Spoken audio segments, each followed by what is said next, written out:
회복을 이루실 왕이라는 제목의 말씀을 우리가 함께 나누겠습니다. 유다의 여호야김 왕 때부터 마지막 왕인 시드기야 왕의 통치 기간에 오늘 우리가 읽은 예레미야가 하나님의 선지자로 사역을 했습니다.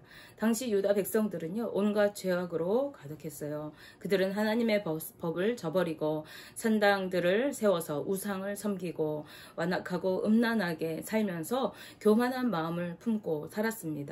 그들은 누가 감히 내려와서 우리를 치겠느냐, 누가 우리의 영토에 침범해 들어와서 우리를 대적할 수가 있겠느냐, 이렇게 말하였던 것이죠. 이런 유다 백성들에게 하나님은 심판을 예고하시면서 친히 그들의 대적자가 되시겠다고 말씀하십니다. 이방의 적들이 대적자인 것도 무서운데 하나님이 친히 그들의 대적자가 되신다는 거예요. 예레미야 21장 13, 14절 말씀에 여호와의 말씀이니라. 골짜기와 평원 바위의 주민아, 보라, 너희가 말하기를 누가 내려와서 우리를 치리요, 누가 우리의 거처에 들어오리요 하거니와 나는 네 대적이라. 내가 너희 행위대로 너희를 벌할 것이요, 내가 또 수풀에 불을 놓고 그 모든 주위를 사르리라. 여호와의 말씀이니라. 이렇게 말씀하고 있습니다. 하나님께서 친히 하나님의 백성인 이 유다 백성의 대적자가 되셔서 그들을 치시고 그들의 행위대로 보응하신다고 말씀하세요. 그들이 행한 대로 심판하신다는 것입니다. 하나님께서는 바벨론을 들어서 유다를 칠 것을 예언하셨습니다. 그리고 이 경고의 말씀을 듣는 자들이 이제 죄악에서 돌이켜서 하나님의 뜻을 따라 살아가기를 원하셨어요. 이것은 무엇을 뜻하는 것입니까? 하나님께서 대적자가 되신대요. 하나님께서 그들을 치신대요. 그러면 다 멸해버리면 되잖아요. 그런데 하나님의 심판을 예고하는 하나님의 마음은 그들이 망하는 것이 아니라 하나님께 친히 돌이켜서, 회개하고 돌이켜서 돌아올 것을, 그래서 하나님의 나라를 이루고 멸망하지 않을 것을 원하셨던 거예요. 하나님께서는요, 이스라엘 백성을 애굽에서 구원해 내셔서 이곳 가나안 땅에 심으셨어요. 그래서 그곳에서 거룩한 하나님의 나라를 이루며 살아가도록 명령하셨습니다. 다시 하나님의 통치를 받으며 하나님과 새롭게 관계를 맺고 살아갈 하나님의 나라가 그곳 가나안 땅, 축복의 땅, 약속의 땅에 세워지기를 원하셨던 것입니다. 그리고 이스라엘 백성들로 하여금 온 열방에 하나님의 영광이 나타나고 그것을 통해서 모든 열방 사람들도 하나님의 나라에 들어오도록, 하나님의 통치를 받으며 살아가도록, 즉 죄악이 들어오기 전에 창세기의 역사를 다시 이어갈 수 있도록 하기를 원하셨던 것입니다. 하지만 유다 민족을 비롯한 이스라엘 백성들은요, 하나님의 명령을 따르지 않았습니다. 말씀대로 살아가지 않고 세상 것들을 쫓아서 살아갔어요. 화려한 우상의 문화, 음란하고 쾌락적인 이방의 문화들을 쫓아서 살아갔던 것입니다. 그것은 이스라엘 백성들을 미혹하기에 충분한 것이었기 때문에 그래요. 쾌락적이고 탐욕적이고 부유한 삶을 추구하는 이 이방의 문화는요, 그동안 이스라엘 백성들에게 요구됐던 절제하고 참고 인내하고 자신의 유익이 아니라 다른 사람의 유익을 위해서 이타적인 삶을 살고 섬기면서 살아가라고 말씀하신 하나님의 말씀을 따라 살아가는 삶보다 훨씬 더 좋아 보이고 멋져 보이고 괜찮아 보였던 것이죠. 부유한 삶은 성공의 상징처럼 이들의 눈에 비춰졌습니다. 쾌락적인 삶을 가진 자만이 누릴 수 있는 여유로운 삶처럼 비춰지게 되었던 것입니다. 죄악에 물든 우리 인간의 욕망은 그런 것들을 바라볼 때, 야, 나도 저것을 누리고 싶다, 나도 저것을 갖고 싶다, 나도 저들처럼 살아보고 싶다 라는 욕망을 자극하기에 충분했을 것입니다. 그래서 마침내 이스라엘 백성들은 이방의 문화를 따라 살아가기 시작했던 것입니다. 그들은 다른 사람의 것을 탈취하고 힘으로 눌러 억압하고 빼앗아 살았습니다. 부귀영화를 위해 거침없이 복을 준다고 믿는 우상에게 고개를 조아리고 절을 하면서 하나님 대신 우상들을 섬기기에 바빴습니다.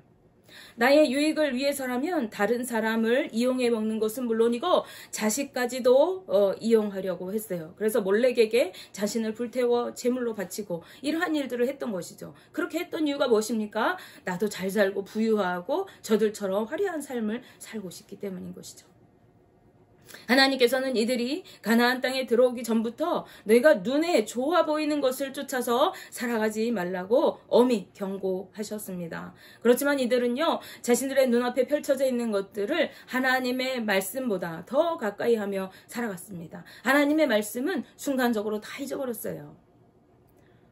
심지어 북이스라엘이 이미 먼저 그러한 삶을 살아서 하나님의 심판을 받고 아수르에 의해서 멸망을 당하는 것을 보게 되었지만은 그 이스라엘의 멸망을 지켜본 유다 백성들은 그것을 보고 회개하는 것이 아니라 우리는 저들과 다르다. 누구도 우리를 치지 못할 것이고 우리는 하나님께서 택하신 선한 백성들이다. 이렇게 생각하면서 교만한 마음을 돌이키지 않았던 것입니다. 하나님의 말씀을 업신여기고 듣지 않는 유다 백성들은 세상의 가치관을 쫓아서 살아가면서 힘과 권력을 가진 자들은 탈취와 억압과 압박으로 이웃과 형제들을 괴롭게 하였어요. 또 없는 자들은 어떻게 했을까요? 없는 자들은 죄가 없는 것이 아니라 그들도 속이고 빼앗고 배반하고 이간질하면서 악한 행실로 형제들의 것을 가로채고 제 배를 채우기에 급급한 삶을 살아갔습니다. 유다 백성들은 정의와 공의가 무너지고 무고한 생명이 빈번하게 목숨을 잃게 되는 일들이 일어나게 되어집니다. 이들은 더 이상 하나님의 통치를 받고 하나님의 법대로 살아가는 자들이 아니었어요. 무법천지의 삶을 살았던 것이죠. 이방 가운데 세워져서 하나님의 나라를 이루어 나가야 할 하나님의 그 뜻이 무너지고 말았던 것입니다. 하나님의 거룩하심을 닮은 거룩한 백성으로 살아가야 할 이스라엘 백성들의 삶은 완전히 변질되어 버렸어요. 처음부터 이들이 작정하고 이렇게 되었을까요? 그렇지 않았을 것입니다. 이들은 서서히 이방의 문화에 젖어들어갔을 것이에요. 그렇기 때문에 하나님께서는요, 유다 백성들을 향해 회초리를 드실 수밖에 없었습니다. 심판의 매를 드실 수밖에 없었던 것이죠. 바로 바벨론을 통해서 그들을 괴롭게 하실 뿐만 아니라 기근과 전염병을 그들에게 보내셔서 그들을 치신다고 경고하신 것입니다. 그러나 앞서 말씀드렸듯이 이것은 유다 백성을 진멸하시기 위한 하나님의 뜻이 아닌 것이죠. 오히려 그들이 이 엄한 경고의 말씀을 듣고 회개하고 돌이켜서 하나님의 나라를 이루며 살아가기를 원하시는 하나님의 안타까운 마음을 토로하는 것입니다. 하나님께서는요, 여전히 그들을 포기하지 않으셨기 때문에 그렇습니다. 죄악으로 물들고 변질되고 배반한 그들을 하나님은 여전히 사랑하셨어요. 타락한 유다 왕들을 향해서 하나님은 예레미야를 보내셔서 이렇게 말씀하십니다. 예레미야 22장 3절 4절 말씀에 여호와께서 이와 같이 말씀하시되 너희가 정의와 공의를 행하여 탈취당한 자를 압박하는 자의 손에서 건지고 이방인과 고아와 과부를 압제하거나 학대하지 말며 이곳에서 무죄한 피를 흘리지 말라. 너희가 참으로 이 말을 준행하면 다윗의 왕위에 앉을 왕들과 신하들과 백성이 병거와 말을 타고 이 집 문으로 들어오게 되리라. 아멘. 병거와 말을 타고 이 집 문으로 들어오게 된다고 말씀하세요. 이것은 뭘 말해요? 전쟁에서 승리한 승전의 행렬을 의미하는 것입니다. 즉 너희가 지금까지 행하던 악행을 다 그치고 정의와 공의를 행하면서 말씀대로 살아간다면 탈취당하는 자를 압박하는 자들의 손에서 건져내고 힘없는 이방인과 객과 고아와 과부를 압제하고 학대하는 것을 너희의 삶에서 그치고 하나님의 명령을 따라 살아간다면 너희의 왕위가 계속될 것이고 승리의 기쁨을 누리며 살아가도록 해줄 것이다. 이렇게 말씀하신 거예요. 왕위가 계속된다는 것은 무슨 말입니까? 이 나라가 영원히 보존되게 하실 것이다. 이런 말이잖아요. 그러나 이 말씀대로 행하지 않았던 유다를 황폐하고 적막한 광야같이 만들 것이라고 말씀하세요. 이 말씀대로 살면 너희가 승리를 누리고 영원토록 온전한 나라를 이루면서 평안을 누리며 살아갈 것이지만 하나님의 말씀대로 살지 않고 여전히 악행을 그치지 않을 때 죄악 가운데 머물러 있을 때에 그로 인하여 너희가 수치와 모욕을 당하게 될 것이고 하나님의 심판이 임할 것이다. 이렇게 말씀한 것이죠. 그러나 유다 백성들은요, 선지자의 말을 듣지 않았습니다. 하나님을 경외하며 두려워 떨림으로 그 말씀을 받고 말씀을 붙들고 마음을 찢고 회개하며 죄악에서 돌이켜 떠나야 하지만 그들은 여전히 죄악 가운데 머물러 있으면서 우리는 절대로 멸망당하지 않을 그러한 백성들이다 라고 굳게 믿고 있었어요. 우린 교회 다니니까, 우리는 하나님 앞에 제사하니까, 우리는 하나님께서 선택하신 백성이니까 우리는 절대 멸망하지 않을 거야 라고 생각하면서 교만한 마음으로 살아가고, 그런데 또 하나님의 뜻대로 살지는 않고 온갖 부정과 불법을 저지르고 세상의 문화들을 따라서 이방의 우상들을 섬기고 살아갔던 것이죠. 이들은 믿음이 있는 것입니까? 없는 것입니까? 이들의 믿음은 잘못된 것이죠. 이것은 믿음이 아니라 잘못된 신념인 것입니다. 하나님의 뜻을 따르지 않고 죄악으로 살아가는 이 유다 백성들, 그리고 그런 백성을 바르게 교훈하고 믿음으로 세워주어야 할 백성의 지도자들과 종교 지도자들은 역시 죄악이 가득한 삶을 살았습니다. 그때 하나님께서는 백성의 지도자들과 종교 지도자들에게 그들의 악한 행위대로 보응하신다고 말씀하세요. 그리고 하나님의 심판 이후에 이제 흩어졌던 하나님의 백성들, 즉 남은 양떼들을 다시 모아 들이시고 또 그들을 생육하고 번성하게 하신다고 말씀하십니다. 또한 하나님의 백성을 기르고 양육할 새로운 목자들을 세워주셔서 다시는 돌아온 하나님의 백성인 이 유다 백성들이 두려워하거나 놀라게 하지 아니하신다고, 그래서 그들을 잃어버리지 않으실 것이라고 말씀하십니다. 예레미야 23장 4절 말씀이에요. 내가 그들을 기르는 목자들을 그들 위에 세우리니 그들이 다시는 두려워하거나 놀라거나 잃어버리지 아니하리라. 여호와의 말씀이니라. 아멘. 지금 이스라엘 백성들이 죄악 가운데 가득하죠. 그래서 하나님의 심판을 예고하셨어요. 그리고 그 백성이 죄악 가운데 그렇게 살아가도록 내버려두고 그들을 바르게 교훈하지 않고 오히려 죄에 먼저 앞장섰던 이 종교 지도자들과 정치 지도자들, 하나님께서 그들의 행위대로 갚으시고 심판하실 것을 말씀하세요. 그리고 이 유다 땅에 하나님의 심판이 임하고 났을 때 그래도 그 중에라도 하나님을 붙들고 믿음으로 살려고 몸부림치는 남아있는 하나님의 백성들을 하나님이 모든 흩어진 땅에서 이방 사람들이 공격해와서 그들을 포로로 잡아가니까 이 유다 백성들이, 이스라엘 백성들이 여기저기 흩어져 살아갔을 거잖아요. 그들을 그 모든 땅에서 모으셔서 하나님의 백성으로 다시 세워주시고 그들을 바르게 지도할 목자들을 그들을 위해 세울 것이다. 이렇게 말씀하십니다. 하나님의 뜻대로 백성을 양육하고 다스릴 목자들을 새롭게 세우셔서 이제 더 이상 그들이 하나님을 떠나서 살지 않도록 하신다는 거예요. 이것은 유다 백성들의 회복을 말씀하시는 것이고 하나님 나라를 새롭게 세워나가실 것을 예언하신 말씀인 것입니다. 주께서 말씀하신 이 새로운 나라는 예수 그리스도를 통하여 이미 이 땅에 임하였습니다. 그런데 아직 온전하게 완성된 것은 아니에요. 이 나라를 일컬어 우린 뭐라고 하냐면요, 새 예루살렘이라고 부릅니다. 예수님께서는요, 하나님과 우리 사이에 죄로 막힌 담을 허시고 다시 하나님의 통치를 이루는 영원한 새 나라를 이루시기 위해서 이 땅에 오셨어요.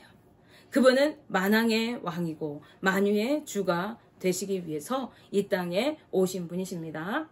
예레미야 23장 5절 6절 말씀에 여호와의 말씀이니라. 보라, 때가 이르리니 내가 다윗의 한 의로운 가지를 일으킬 것이라. 그가 왕이 되어 지혜롭게 다스리며 세상에서 정의와 공의를 행할 것이며 그의 날에 유다는 구원을 받겠고 이스라엘은 평안히 살 것이며 그의 이름은 여호와 우리의 공의라 일컬음을 받으리라 라고 말씀합니다.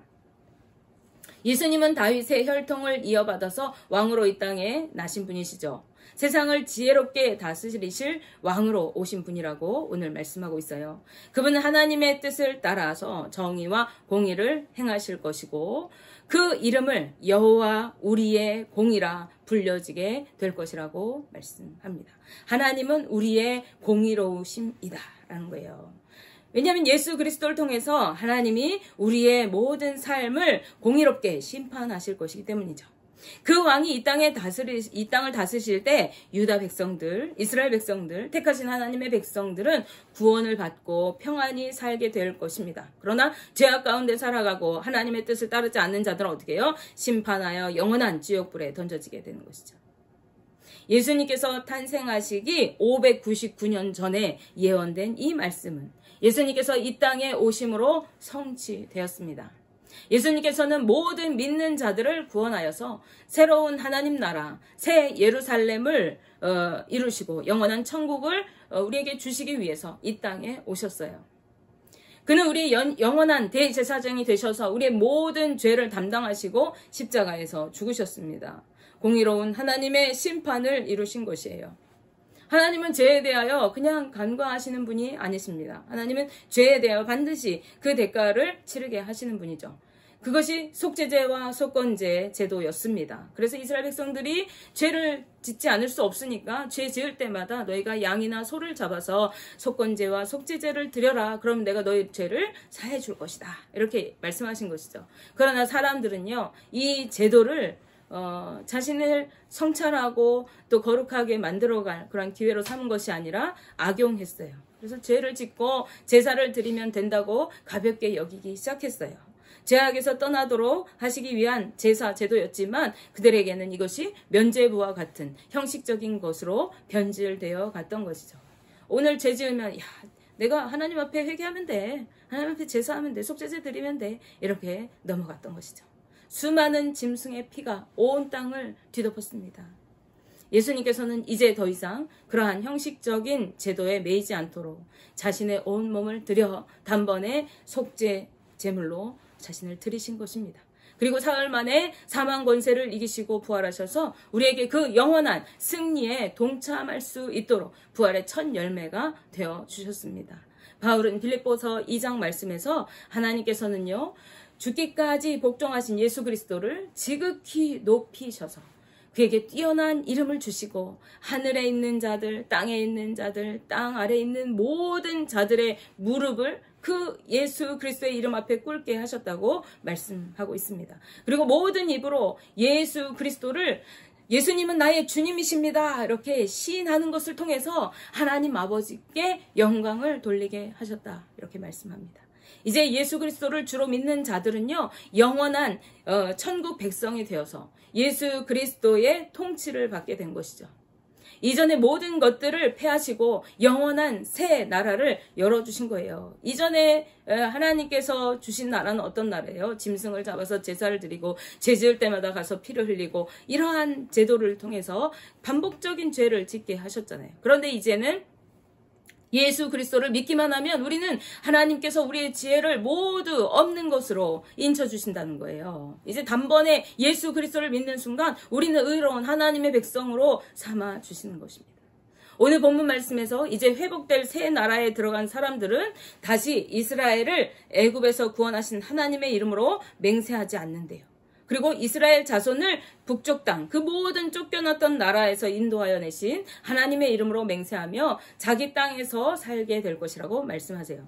무슨 말이냐? 구약에 아브라함의 혈통에서 그래서 저 출애굽에 애굽에서 구원해 내신 그 하나님이 우리 하나님입니다. 나는 그래서 구원받았습니다. 그 혈통을 가지고 자랑하고 맹세할 것이 아니라 이제는 모든 땅에서 우리를 구원해 내신 예수 그리스도의 이름으로 자랑하고 그 이름으로 우리가 맹세하고 그 이름을 섬기는 자들이 되었어요. 그래서 이제는 더 이상 옛 구습으로 살아가는 것이 아니라 오직 예수 그리스도의 이름으로 구원을 받고 그분의 통치를 받으며 영원한 새 나라를 세워나가는 거룩한 하나님의 백성들로 새롭게 세워주신 것입니다. 오늘 살아가는 우리 성도들이 이 영원한 나라를 누리며 살아가는 자들이에요. 이것은 우리가 눈에 보이게 임하는 나라가 아닙니다. 이것은 우리의 믿음으로 우리의 마음 안에 임하는 나라, 영적인 눈이 열려질 때 마주하게 되는 나라입니다. 그래서 예수님, 하나님의 나라는 여기 있다 저기 있다 할 것이 아니라 너희 안에 있느니라 이렇게 말씀하셨잖아요. 이 나라를 소유한 자들은요, 더 이상 세상 것들에 연연하며 살아가지 않아요. 오직 예수 그리스도의 말씀을 따라서 순종하며 살아가고 하나님의 통치를 받는 삶을 살아가게 되는 거예요. 하나님이 우리의 왕이시고 예수 그리스도가 우리의 왕이시기 때문에 우리는 그분의 소유된 백성이기 때문에 예수 그리스도의 피로 피값으로 죽을 수밖에 없는 우리를 살려주셨기 때문에 우리는 이제 내 맘대로 사는 인생이 아니라 예수 그리스도의 뜻을 따라서 주님 말씀대로 순종하며 살아가는, 내 안에 예수 그리스도께서 사시는 삶을 살아가는 자들인 것입니다.